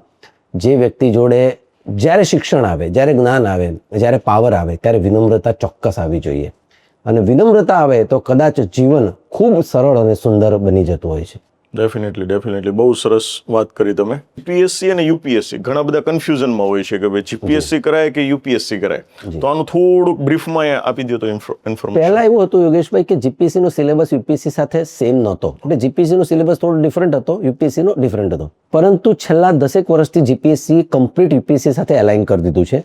એટલે હવે GPSC નો સિલેબસ અને UPSC ના સિલેબસમાં કોઈ ફરક નથી, પેપર સ્ટાઇલમાં કોઈ ફરક નથી અને એક્ઝામ આપવામાં કંઈ ફરક નથી. ઉપરથી ઉલટાનું GPSC માં થોડુંક ઇઝી એ છે કે જો તમે UPSC ની તૈયારી કરી હોય તો તમે GPSC તો 110% સિલેક્ટ થવાના છો. એટલે દાખલા તરીકે તમે માઉન્ટ એવરેસ્ટ ચડવાની તૈયારી કરી હોય તો નાના મોટા ડુંગર તો તમે ચડી જ જાઓ, બરાબર છે. એટલે એમાં કંઈ વાંધો આવે એવું છે નહીં. હું ઘણા વાર વિદ્યાર્થીઓને કહું છું 10 કિલોમીટરની તૈયારી કરી હોય આપણે દોડવાની તો 5 કિલોમીટર તો રમતાની વાત છે. તો વિદ્યાર્થીઓને હવે જે UPSC ની તૈયારી કરે છે એ વિદ્યાર્થીઓ જ આમ તો GPSC પાસ થાય છે. એટલે UPSC ની તૈયારી કરવી જોઈએ, પ્રાયોરિટી આપવી જોઈએ. હંમેશા યાદ રાખવાનું, હું કહું છું વિદેશી ભાષામાં હાથીનો પગ છે UPSC. એની અંદર કૂતરાનો, બિલાડાનો, ઘોડાનો, ગધેડાનો બધા પગ આવી જાય. હાથીનો પગ છે, બરાબર છે. અને એકવાર તમે UPSC ઉપર ઘણા બધા મૂવી જોયા હશે. UPSC ની તૈયારી કરનાર વિદ્યાર્થીનું જીવન છે, હું હંમેશા કહું છું કે 2 લોકો જો ફેલ થાય ને તો એને ફેલ નહીં ગણવાના, એ લોકો સફળ છે. અને એ બંને જગ્યાએ ફેલ થવા માટે મહેનત કરવી પડે છે. ફેલ થવા માટે એક છે 12 સાયન્સમાં ફેલ થવા મહેનત કરવી પડે છે અને એક UPSC માં ફેલ થવા મહેનત કરવી પડે. અહીંયા નપાસ થવાય મહેનત કરવી પડશે તમારે. અને આ બંને ફેલ્યોર જીવનમાં મિરેકલિયસ કામ કરશે, આ મારો વિશ્વાસ છે. ડેફિનેટલી બહુ સરસ વાત કરી. નેક્સ્ટ મારો ક્વેશ્ચન એ છે કે UPSC પાસ કરવા માટે ઇન્ટેલિજન્સ વધારે ઇમ્પોર્ટન્ટ છે કે કન્સિસ્ટન્સી? આ પ્રશ્નનો જવાબ હું બ્લેક એન્ડ વ્હાઇટમાં નહીં આપી શકું. ઇન્ટેલિજન્સ કરતાં હું કહીશ કે કન્સિસ્ટન્સી થોડી વધારે જરૂરી છે. પણ ઇન્ટેલિજન્સ મેઇન્સમાં આવે, પ્રિલિમ્સમાં ઇન્ટેલિજન્સનું બહુ ઇમ્પોર્ટન્સ નથી. પ્રિલિમ્સમાં થોડુંક જ્યાં કહી શકાય મગઅપ કરવું પડતું હોય છે, ફેક્ટ્સને ગોખવી પડતી હોય છે. દાખલા તરીકે તમે હવે 24 તીર્થંકર હોય તો 24 તીર્થંકર ગોખવા જ પડે. વેદોના નામ હોય તો ગોખવા જ પડે. કઈ નદીના કિનારે કયું શહેર છે ગોખવું જ પડે. ઘણી બધી વસ્તુઓ ગોખવી પડે. જેમ કે ઘણા બધા એક્ટિવ વોલ્કેનોઝના નામ હોય છે. દેર આર મલ્ટિપલ થિંગ્સ, એટલે જેને હું લિસ્ટ નહીં કરી શકું. તો ઘણા બધા ક્રેયોન્સ હોય છે, ઘણા બધા વેલીઝ હોય છે, તો આ બધા નામ તમારે ગોખવા પડે. એટલે પ્રીમાં બહુ interest means is about intelligence. Even હું કહીશ કે આમાં ઇમોશનનો પણ ખેલ છે. How you can handle your emotion. તમે તમારા અંતરાત્માને કઈ રીતે કેટલા અંદરથી કંટ્રોલ કરી શકો છો એની પણ આ પરીક્ષા છે. એટલે આ ભાવાત્મક પરીક્ષા છે, આ આંતરિક મૂલ્યાંકનની પરીક્ષા છે, આ બુદ્ધિ કૌશલ્યની પરીક્ષા છે, આ કન્સિસ્ટન્સીની પરીક્ષા છે, હું કહીશ ટૂંકમાં આ જીવનની પરીક્ષા છે. આ માત્ર એક પરીક્ષા નથી, આ સમગ્ર જીવન માણસે કઈ રીતે જીવવું જોઈએ ને એની પરીક્ષા છે. એટલે જ મેં કીધું કે યુપીએસસી એકવાર તૈયારી કોઈ કરી લીધી ને એ વિશ્વમાં ક્યારે પાછો નહીં પડે, એ મારો વિશ્વાસ છે. અને આજે તમને કદાચ આ પોડકાસ્ટ કરાવતા કરાવતા એમ થઈ ગયું હશે કે મેં યુપીએસસી કર્યું હોત તો સારું હોત. જી ડેફિનેટલી. હવે થોડો જે આટલું બધું ઇન્ટરવ્યૂ ઘણા બધા લોકોએ જોયું હશે એટલે ઘણા લોકોના મનમાં ક્વેશ્ચન્સ આવતો હશે એમ કે ઇફ સપોઝ કે ભાઈ હું જો આઈએએસ કે આઈપીએસ બની જાઉં તો ત્યાર પછીની મારી લાઈફસ્ટાઈલ કેવી હોય છે, કઈ કઈ ફેસિલિટીઝ મને ગવર્મેન્ટ દ્વારા મળે છે, મને શું ફેસિલિટીઝ, એના વિશે કંઈક વાત. આઈએએસ એટલે રાજા છે, જિલ્લાનો રાજા છે, કલેક્ટર બને છે. આઈપીએસ એસપી છે, આઈઆરએસ છે તો કમિશનર છે. ફેસિલિટીની વાત પૂછોમાં, હા, જ્યાં છો ત્યાં તમે રાજા છો, યુ આર કિંગ. ઓકે. શહેરમાં હશો તો એ શહેરનું એવું કોઈ ફંક્શન નહીં હોય જ્યાં તમે ચીફ ગેસ્ટ નહીં હોય. તમે કોઈ જિલ્લામાં હશો તો જિલ્લાનો એવો કોઈ લગ્ન નહીં હોય જેનું તમને આમંત્રણ નહીં હોય. અને લગ્નમાં જે વરઘોડે ચડવાવાળો વર હશે ને એ તમને રિસીવ કરવા આવશે. રાજા એટલે એટલી મોટી સરકાર સવલતો આપે છે, બંગલો, ગાડી, ડ્રાઈવર, આ બધી વસ્તુઓનો ગુણ છે, પણ એ સાથે સાથે સરકાર જે સત્તા આપે છે યોગેશભાઈ, પાવર આપે છે. તમારી જોડે 1000 કરોડ રૂપિયા હોય ને તો તમે ગુજરાતના 10 લોકોના આંસુ નહીં લૂછી શકો, પણ તમે એક જિલ્લાના કલેક્ટર હોય તો તમારી એક સહીથી તમે 10,000 લોકોના આંસુ લૂછી શકો. તમારા જોડે 10,000 કરોડ રૂપિયા હોય તો તમે 10 ગરીબને ન્યાય નહીં અપાવી શકો, પણ જો તમે એક એસપી હશો પોલીસના તો તમે હજારો ગરીબોને ન્યાય અપાવી શકશો. એટલે આ પરીક્ષા જે છે ને, મેં તમને કીધું યુપીએસસી એ પદ નથી, એ પ્રતિષ્ઠાની જગ્યા છે, જ્યાં બેસીને સેવાઓ, પૈસા, પગાર બી હવે તો ખૂબ સારા થઈ ગયા છે, પરંતુ એક કલેક્ટરથી માંડીને દેશના કેબિનેટ સેક્રેટરી તરીકે નોકરી કરવી, આ દેશના ટોપ બ્રાસ લીડરશિપ સાથે આજે નરેન્દ્ર મોદી સાહેબ જેવા વ્યક્તિ સાથે કામ કરવું, આ બધું જ તમારા જીવનમાં આવે. હું બ્યુરોક્રેટ હતો, હું ઓફિસર હતો, એટલે જ મારા જીવનની અંદર મને નરેન્દ્રભાઈ જ્યારે પહેલી વાર વડાપ્રધાન બન્યા ત્યારે મને ગૃહમંત્રીના સચિવ તરીકે કામ કરવાની તક મળી. ઘણા બધા દેશો ફરવાની, હરામી નાલા જે પાકિસ્તાન જોડે છે કચ્છની અંદર, જ્યાં આપણે જઈ ના શકીએ ત્યાં હું જઈ શક્યો. કાશ્મીરની એકદમ એક્સ્ટ્રીમ જગ્યાઓ જ્યાં હું ગૃહમંત્રી સાથે હતો ત્યારે જઈ શક્યો. Chhattisgarh, Dantewada, deep moist activity જ્યાં થતી હતી ત્યાં હું જઈ શક્યો. તો આવા ઘણા એક્સપોઝર છે જે પૈસાથી નહીં ખરીદી શકાય. એટલે અહીંયા વાત પદ પ્રતિષ્ઠા કરતા બી હું કહીશ કે સૌથી મહત્વની સરકાર છે ને એ આઈએસ ને રાજાની જેમ રાખવા માંગે. તમને એની વાત છોડો, જેવા તમે આઈએસ બનો ને એટલે પહેલો ફોન તમારા એમએલએ, એમપી અને મિનિસ્ટરનો આવી જ જશે, સાહેબ તમે આઈએસ બન્યા છો, ખૂબ ખૂબ અભિનંદન. અને સીએમ સાહેબનો ફોન આવી જશે કે હું ગુજરાતના મુખ્યમંત્રી બોલું છું, તમે ગુજરાતમાંથી આઈએસ બન્યા છો, ખૂબ ખૂબ અભિનંદન, ક્યારે મળવા આવો છો. જે સીએમ માટે આપણે રાહ જોવી પડે ને એ સીએમ આપણને સામેથી ફોન કરીને આમંત્રણ આપે છે, આપણા માટે આવે છે. પહેલો જ્યારે આઈએસ બને છે છોકરો ત્યારે લબાસનામાં ટ્રેનિંગ કરે છે, અને ટ્રેનિંગ કર્યા પછી Lal Bahadur Shastri national academy for administration મસૂરીમાં છે, ભારત દર્શન કરે છે, આખા દેશનો સરકારના ખર્ચે આખો દેશ ફરાવે છે, આ દેશ 2 મહિના સુધી, અને રાષ્ટ્રપતિ સાથે ડિનર કરે છે, પ્રધાનમંત્રી સાથે લંચ કરે છે. આ બધું પૈસાથી નથી મળવાનું. એટલે ફેસિલિટીઝની તો કોઈ પેલી છે જ નહીં. એવરેજ તમે તો આટલા પોડકાસ્ટ સાથે જોડાયેલા છો, પણ એવરેજ કોમન મેને આઈએસ સાથે ક્યારે હાથ નથી મિલાવેલો હતો. એટલે એનું કારણ છે કારણ કે એ સંખ્યા બહુ ઓછી છે, દિમાગવાળા લોકો છે, ખૂબ સારા લોકો છે, અને આ દેશની ઓવરઓલ સિસ્ટમને ચલાવે છે, પોલિસી ડ્રીવન રાખે છે. અને virtually if I speak this countries, કારણ કે પોલિટિશિયન 5 વર્ષ આવે 5 વર્ષ જાય, સરકારે આતી હે જાતી હે. આઈએસ 30 વર્ષ સુધી પરમાનન્ટ છે. આજે પણ નરેન્દ્રભાઈની સરકારમાં એવા આઈએસ અધિકારીઓ છે જેને રાજીવ ગાંધી અને ઇન્દિરા ગાંધી સાથે કામ કરેલું હતું. અજીતજી દોભાલ જે નેશનલ સિક્યુરિટી, એમણે ઇન્દિરા ગાંધીજી સાથે પણ કામ કર્યું છે, અને એમણે આજે નરેન્દ્ર મોદી સાથે પણ કામ કર્યું છે. કેટલા મુખ્યમંત્રી, વડાપ્રધાન બદલાઈ ગયા, પણ એ નથી બદલાયા. બરાબર છે. એટલે આઈએસ એક હોદ્દો નથી, એ પ્રતિષ્ઠિત જગ્યા છે. અને વિદ્યાર્થીઓને, ખાસ કરીને ગુજરાતના વિદ્યાર્થીઓનું ભાગ્ય ચમક્યું છે કે ગુજરાતમાં ફેસિલિટી અવેલેબલ છે. દીકરીઓ માટે પણ ખાસ કહીશ, પહેલાં આપણે દિલ્હી જવું પડતું હતું, હવે તમારે ક્યાંય જવાની જરૂર નથી. ગુજરાતમાં હાઈ ક્વોલિટી ફેસિલિટી અવેલેબલ છે. તો આ એક મહત્વની વાત. Yes yes definitely. હવે તમે વાત કરી લબાસના, બરાબર છે, તો ત્યાં તમારી પાસે 500 કરોડ રૂપિયા હોય છતાં પણ તમે અંદર નથી જઈ શકતા. બિલકુલ નહીં, Yes. એલાઉડ જ નથી. એલાઉડ જ નથી, બરાબર છે.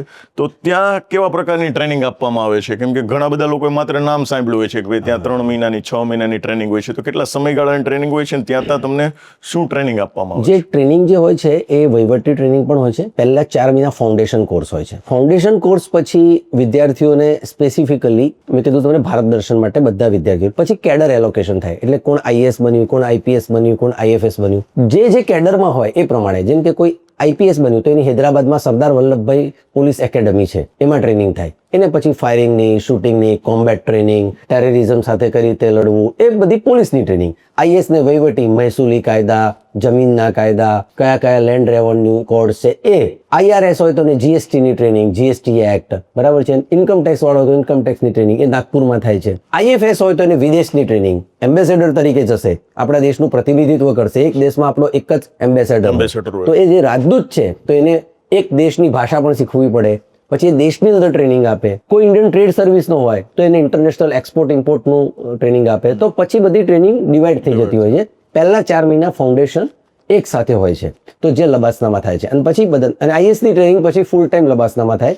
પછી ફિલ્ડ ટ્રેનિંગ પણ હોય છે. જેમ કે ગઈ વર્ષે જે માર્ગી શાહ જે આઈએસ બન્યા, એ હવે આપણા ગુજરાતમાં જ આઈએસ બનીને આવ્યા છે. હવે એમને ફિલ્ડ ટ્રેનિંગ થશે, એટલે એડિશનલ કલેક્ટર તરીકે એમને મૂકશે, ડીડીઓ તરીકે મૂકશે, પ્રાયોજના વહીવટદાર તરીકે મૂકશે, એમને ઘણી જગ્યાએ એટેચમેન્ટમાં મૂકશે, ડાયરેક્ટર તરીકે મૂકશે.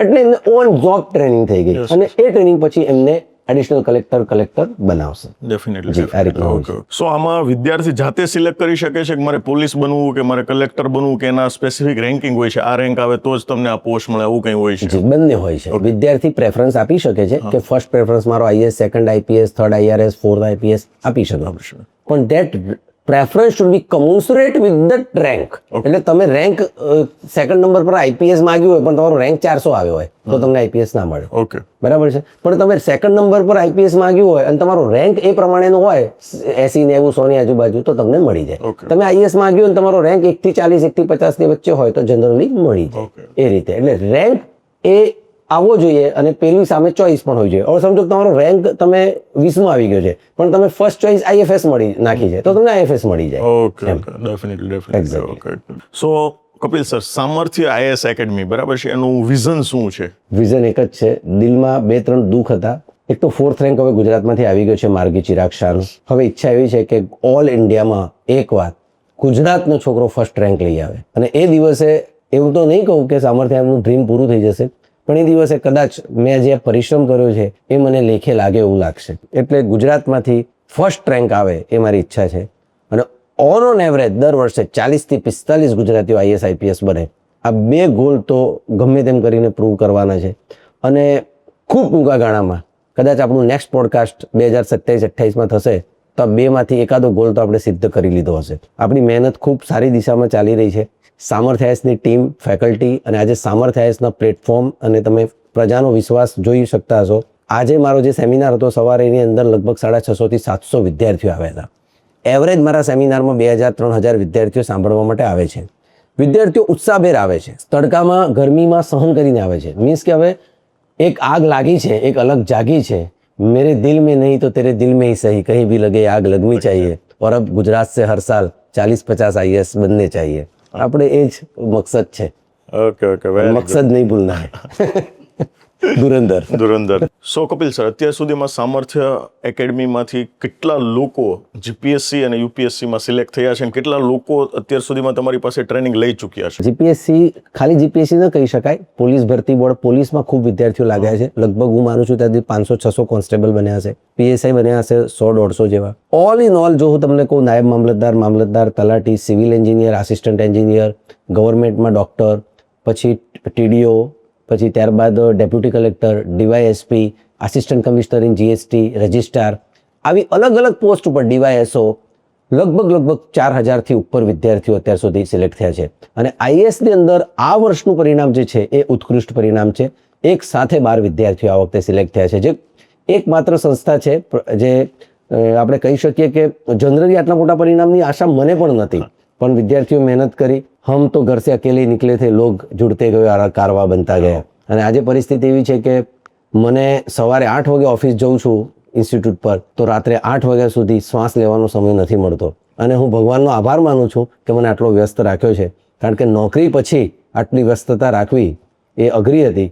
પરંતુ વિદ્યાર્થીઓનો પ્રેમ, ગુજરાતના વિદ્યાર્થીઓનો વિશ્વાસ ડગલે ને પગલે વધી રહ્યો છે અને સામર્થ્ય આઈએસ પર જે વિશ્વાસ ગુજરાતીઓએ મૂક્યો છે એના માટે હું નતમસ્તક છું. ખૂબ સારો વિશ્વાસ મૂકે છે અને આ વિશ્વાસ હું ડબલ કરીને આપીશ. આ વિદ્યાર્થીઓ પાછળ હું મારી જાત ખપી નાખીશ, પણ આ વિદ્યાર્થીઓને આઈએસ આઈપીએસ બનાવીને રહીશ, એ મારી પ્રતિજ્ઞા છે. વાહ ભાઈ વાહ, જબરદસ્ત. સો કપિલ સર, અત્યાર સુધીમાં ઘણા બધા લોકોએ પોડકાસ્ટને જોયો હશે, બરાબર છે? તો ઘણા બધા લોકોના મનમાં ક્વેશ્ચન આવ્યો છે, બેઝિક ક્વેશ્ચન છે કે ભાઈ અમારે એમાં એડમિશન લેવું હોય સામર્થ્યમાં, તો બેઝિક પ્રોસિજર શું હોય છે? બેઝિક પ્રોસિજર છે, તમે આપણો એક ઇન્ક્વાયરી નંબર છે જે 96 નીચે આપણે ડિસ્ક્રિપ્શનમાં આપી દઈશું. ડિસ્ક્રિપ્શનમાં 9638380010, ત્યાં તમે ફોન કરીને એક બેસિક ઇન્ફોર્મેશન લઈ શકો. ઇન્સ્ટિટ્યૂટ પર કાઉન્સિલર હોય છે અલગ અલગ ટાઈપના, જે તમને તમારા એજ્યુકેશન ક્વોલિફિકેશન પ્રમાણે તમને ગાઈડ કરે. ત્યારબાદ અમે સેકન્ડ લેયર કાઉન્સિલિંગ હોય છે, જે વેકેન્ટ સીટ કેટલી છે અને કઈ બેચમાં તમને એડમિશન મળે. મોર્નિંગ બેચ હોય છે, ઇવનિંગ બેચ હોય છે, જે લોકો નોકરી કરતા એમના માટે વીકેન્ડ બેચ હોય છે. ત્યારબાદ આપણા ત્યાં સ્પેશિયલ એક વર્ષનું ફાઉન્ડેશન કોર્સ છે, BA પ્લસ UPSC 3 વર્ષનું છે. તો એ તમને અમારા કાઉન્સિલર ઇન્ફોર્મેશન આપશે. સેકન્ડ લેયર ક્લિયર કર્યા પછી થર્ડ મારી સાથે ઇન્ટરવ્યૂ હોય છે. એ ઇન્ટરવ્યૂની અંદર અમે લોકો ફાઇનલ ડિસિઝન લઈને ઇન્ટરવ્યૂ પછી અમે એને આપતા હોય છે. એવરેજ દરેક વિદ્યાર્થીને હું મળીને જ આ કરતો હોઉં છું. મોટાભાગે એડમિશનની પ્રોસિજર અત્યારે અમારા એડમિશન ઓપન છે અને વિદ્યાર્થીઓ લગભગ જૂન 15 જૂન 20 જૂન સુધી તો આ પ્રક્રિયા ચાલુ રહેશે. જી. સો કપિલ સર, ઘણા બધા વિદ્યાર્થીઓ એવા છે કે યુપીએસસીમાં ફર્સ્ટ, સેકન્ડ, થર્ડ ઘણી બધી ટ્રાય આપે છે, બરાબર છે, અને છતાં પણ એમને ફેલિયરનો જ સામનો કરવો પડે છે. તો એવા લોકોને તમે શું કહેવા માંગો છો? બની શકે 100%. પહેલાં તો ફર્સ્ટ અટેમ્પ્ટ આપતી વખતે એકદમ ગંભીરતાથી આપવો જોઈએ. First attempt is always good attempt. એટલે પૂરેપૂરી તૈયારી કરીને ગંભીરતાથી આપવો જોઈએ. તેમ છતાં બી કદાચ કોઈ કારણ બને અને નિષ્ફળતા મળે તો એનાથી ડરવાની જરૂર નથી. 2 અટેમ્પ્ટ 3 અટેમ્પ્ટ સુધી તો કોઈ ડરની જરૂર નથી. પણ દરેક અટેમ્પ્ટ વખતે આપણાથી શું ભૂલ થઈ છે એનો નિચોડ કાઢી લેવો પડે. કારણ કે if you are keep on giving attempt without rectifying yourself, તો પછી સફળતા મળવાની સંભાવના ઓછી થઈ જાય. એટલે પહેલા અટેમ્પ્ટમાં જ્યારે ફેલ થઈએ કોઈ પણ સ્ટેજ પર, પ્રિલિમ્સ, મેન્સ, ઇન્ટરવ્યૂ, તો પ્રોપર મેન્ટર જોડે જઈને ચર્ચા કરવી જોઈએ, એની સાથે વાત કરવી જોઈએ કે સાહેબ આ શું ભૂલ થઈ હશે. So he has to connect the dots. એકવાર ભૂલ પકડાઈ જાય છે પછી જનરલી પ્રોબ્લેમ થતો નથી. ઘણીવાર વિદ્યાર્થી પોતાનું એસેસમેન્ટ જાતે જ કરી નાખતો હોય છે. જેમ આપણે તાવ આવ્યો અને આપણે જાતે નક્કી કરી લઈએ ને કે નાના મને તો મેલેરિયા નથી જ, અને પછી 2 દિવસ સુધી પેરાસિટામોલ લઈએ અને પછી 4 દિવસ પછી આપણે શું કરવું પડે? ડૉક્ટર જોડે જવું પડે. અને પછી જ્યારે ડૉક્ટર જોડે જઈએ ત્યારે બીમારી ગંભીર થઈ ગઈ હોય. તો આવી કોઈ સમસ્યામાં આપણે ન સપડાઈ જઈએ. એટલે કદાચ 2-3 વાર ફેલ થાય તો એનાથી દુઃખી ન થવું જોઈએ. ઘણા લોકો 4થા અટેમ્પ્ટ 5મા અટેમ્પ્ટ સુધી પાસ થાય છે. તો 3 અટેમ્પ્ટ 4 અટેમ્પ્ટ સુધી નિરાશાને કોઈ જરૂર નથી. કોઈ પણ સંજોગોની અંદર તમને કોઈ નુકસાન થવાનું નથી. બીજું, ઘણા લોકો એવું સમજે છે કે યુપીએસસીની તૈયારી કરીને કંઈ ના મળ્યું. એવું છે જ નહીં. તમે એકવાર યુપીએસસીની તૈયારી કરો પછી મને કહો, પોસિબલ જ નથી. મેં તમને કીધું કે આ તૈયારી કરનાર વ્યક્તિને કોઈ છેલ્લે, હવે એક નવી સિસ્ટમ ચાલુ થઈ છે કે જે યુપીએસસીના ઇન્ટરવ્યૂમાં ફેલ થાય છે એ લોકોના માર્ક્સ અને એ લોકોનું નામ વેબસાઇટ ઉપર મૂકવામાં આવે છે અને એ લોકોને સરકાર પ્રાઇવેટ ઇન્ડસ્ટ્રીમાં નોકરી આપે છે. કોર્પોરેટ કંપનીઝ લઈ જાય છે. ડાયરેક્ટરને. બીજું તમને કહું કે તમે CDS ની એક્ઝામ આપો છો, કમ્બાઇન્ડ ડિફેન્સ સર્વિસ, એમાં SSB હોય છે, સર્વિસ સિલેક્શન બોર્ડ. જો તમે કોન્ફરન્સ આઉટ હોય તો તમને પ્રાઇવેટ કંપનીઝ લઈ જાય છે. કારણ કે એ લોકોને ખબર છે કે યુપીએસસીના ઇન્ટરવ્યુમાં ફેલ થયો છે. આ પહેલા ધોરણમાં થોડી ફેલ થયો છે. એટલે યુપીએસસીના ઇન્ટરવ્યુમાં ફેલ થવા વાળો 90% આઈએસ છે. એના અંદર કેલિબર છે પણ ફિક્સ સીટ છે, એટલે 1000 પાસ થશે, બાકીના નહીં થાય. પણ બાકીના ઇનએલિજિબલ નથી, દે આર ડિફરન્ટલી એલિજિબલ. એટલે એ લોકો બીજું સારું કામ કરી શકે. એટલે આવી કોઈ નિરાશાની જરૂર નથી. અને જો નિષ્ફળતા કોને નથી મળી? આપણે સાયકલ ચલાવી તો તમે સાયકલ ચલાવી હશે, પડ્યા વગર ત્યારે સાયકલ પડવું જ પડે, ઘસડાવવું પડે, હાથ ભાગે, બધું થાય, પણ એનાથી સાયકલ ચલાવવાનું છોડી દેવાય નહીં. અને જે વ્યક્તિ સાયકલ ચલાવી ના શકે ને એ જિંદગીમાં એનું જીવન સારી રીતે ના ચલાવી શકે. એટલે હું તો કહું છું કે સમસ્યાઓ આવે, સમસ્યા ના આવે તો આપણું જીવન ખરાબ છે એમ સમજવું. સમસ્યા જીવનનો પાર્ટ છે. ફેલ્યોર, નિષ્ફળતાને ઉજવતા શીખો. નિષ્ફળતા જરૂરી છે. રોજ સફળતા આવે ને તો માણસ 5-6 વર્ષમાં તો કાર્યક્રમ પૂરો થઈ જાય, પછી જીવવાનો કોઈ મતલબ નથી. નિષ્ફળતા આવે, સફળતા આવે, એનું એક્સાઇટમેન્ટ છે. તો આવું વિદ્યાર્થીઓએ કોઈ, મારી દ્રષ્ટિએ તો કોઈ પણ જગ્યાએ નિરુત્સાહ થવાની જરૂર નથી. હા, ક્યાંક ને ક્યાંક થોડુંક મનમાં એવું આવે કે મેં આટલી મહેનત કરી, પણ એવું વિચારવાનું કે ભાગ્યની અંદર કંઈક સારું લખ્યું હશે. હું તમને મારી જ વાત કરું તો હું જ્યારે સિલેક્ટ થયો ત્યારે મને એવું જ થયું હતું કે હું આમાં સિલેક્ટ થયો, જો હું આમાં સિલેક્ટ થયો તો કેવું, ભગવાને તો એટલું સારો ઉપકાર કર્યો કે આજે નોકરી આસાનીથી છોડી શક્યા, કારણ કે એવી નોકરી કરતા હતા, અને આજે હજારો લોકોને મદદરૂપ થઈ શક્યા. એટલે ઈશ્વર જે માર્ગ બતાવે છે ને એ તો અનન્ય છે, એ એક્સ્ટ્રાઓર્ડિનરી છે. એટલે એવી ચિંતા કરવાની જરૂર નથી. જે થાય છે તે સારા માટે થાય યસ છે. Yes, always always I do believe. So આ પોડકાસ્ટને આપણે અંત તરફ લઈ જવો છે, ત્યારે અંતમાં એક ક્વેશ્ચન્સ એ છે કે કપિલ સર, આજના જે માતા પિતા છે અને જે વિદ્યાર્થીઓ છે કે જેનું સપનું છે યુપીએસસી મારે ક્રેક કરવું છે, તો એમને તમે શું મેસેજ આપવા માંગો છો? માતા પિતાને 3 મેસેજ છે મારા. પહેલા તો બાળકને ઇંગ્લિશ મીડિયમમાં દેખાદેખીમાં ભણાવવાનું બંધ કરો. સૌથી મોટું નુકસાન જો હોય તો ખાટલે ખોડા છે. ગુજરાતી માધ્યમ દુનિયાનો કોઈ દેશ નથી, જર્મની, ઇટલી, સ્પેન, ડેનમાર્ક, બધા પોતાની ભાષામાં ભણાવે છે. કોઈ જ ફરક પડવાનો. I have never studied in English medium. I can speak in English for 2 hours, 3 hours without making a single grammatical mistake. There is no symbol if you are from. અને હું તમને કહું છું, ઇંગ્લિશ મીડિયમના વિદ્યાર્થીઓને પણ મળું છું, એ પણ કંઈ ઇંગ્લિશ બોલી શકે એવું નથી હોતું. મા બાપે આ ફોબિયા અને આ વસ્તુ કાઢવાની જરૂર છે. બીજું, દરેક બાળક ડૉક્ટર ને એન્જિનિયર નથી, આ બાપે ભૂલી જવું જોઈએ. દરેકને ડૉક્ટર ને એન્જિનિયર બનાવવાની જરૂર નથી. ત્રીજું, 12મા ધોરણના ટકા ઉપર બાળકનું કેલિબર નક્કી નહીં કરતા. માર્કશીટમાં ચિતરાયેલા માર્ક્સ A+, 20, 70, 80 આ માત્ર નંબર છે. એને તમારા ટેલેન્ટ સાથે, એ વ્યક્તિના પોતાના જીવન સાથે એને કોઈ લેવા દેવા નથી. એટલે મા બાપને કહીશ કે 12માં એને શું ટકા આવે છે એના આધાર પર તમે જેનું મૂલ્યાંકન કરશો તો આ દેશને સચિન તેંડુલકર ના મળ્યો હોત, વિરાટ કોહલી ના મળ્યો હોત, વૈભવ સૂર્યવંશી ના મળ્યો હોત, અને નરેન્દ્ર મોદી પણ ના મળ્યા હોત. બરાબર છે? એટલે આવું મૂલ્યાંકન કરવાનું બંધ કરો. અનનેસેસરી ડિપ્રેશન આપવાનું બંધ કરો. માત્ર જરૂર એ છે, દરેક બાળક યુનિક છે, દરેક બાળક અલગ રીતે આગળ વધી શકે છે. જો સારો પોડકાસ્ટર બને તો એ પણ બનાવવો જોઈએ, સારો હીરો બને તો એ પણ બનાવવો જોઈએ, અને ઇન્ડિયન આઇડલમાં જઈને સારું ગીત ગાય તો એ પણ કરવું જોઈએ. આ દેશને બધાની જરૂર છે. એટલે કોઈ પણ મા બાપ એવું વિચારવાની જરૂર નથી કે મારો છોકરો ડૉક્ટર કે એન્જિનિયર જ બને, અને એવું વિચારવાની જરૂર નથી કે આઈએસ જ બને. બધું જ કરવું જરૂરી છે. અને મા બાપ થોડા વધારે પડતા અત્યારે લાગણીશીલ થઈ જાય છે બાળકો માટે. ઓવર પ્રોટેક્ટ કરવાનું બંધ કરે. બાળકો આ ઝેન ઝી અને ઝેન આલ્ફા છે, હોશિયાર જનરેશન છે. આ દેશની અંદર જો કદાચ હમણાં એક કોકરોચ કરીને શબ્દ શરૂ થયો, આ દેશને યુવા કોકરોચ નથી, એકદમ નોલેજેબલ, હોશિયાર અને આશાસ્પદ યુવા છે, અને આ દેશને ગૌરવ અપાવશે એવું હું દ્રઢપણે માનું છું. વાહ ભાઈ વાહ. સો કપિલ સર, એમની સામર્થ્ય આઈએસ એકેડમી, એમનું description, address, mobile number, contact detail બધું ડિસ્ક્રિપ્શનમાં આપેલું છે. જો તમને પણ ઈચ્છા થાય કે યસ મારે એક વખત મુલાકાત લેવી છે, મારે પણ મારા સપનાઓ વિશે યુપીએસસીમાં જવું છે, તો નીચે ડિટેલમાં તેમનું ડિસ્ક્રિપ્શનમાં બધી માહિતી આપેલી છે. તમે ચોક્કસથી એમનો સંપર્ક કરી શકો છો. વિદ્યાર્થીઓને કોઈ પ્રશ્ન હોય તો એ તમારા નીચે કોમેન્ટમાં લખશે, તમે મને પ્રશ્ન મોકલશો, જવાબ આપીશ. ઓકે. સો બહુ સરસ મજાની વાત કરી સાહેબે કે તમારા કોઈ પણ ક્વેશ્ચન્સ હોય તો નીચે કોમેન્ટ બોક્સમાં તમે લખજો. હું એ ક્વેશ્ચન્સને સાહેબ સુધી પહોંચાડીશ અને સાહેબ ચોક્કસથી એમનો આન્સર આપશે. So thank you very much Kapil sir, તમે તમારો બહુ સમય આપ્યો. Thank you. Thank you.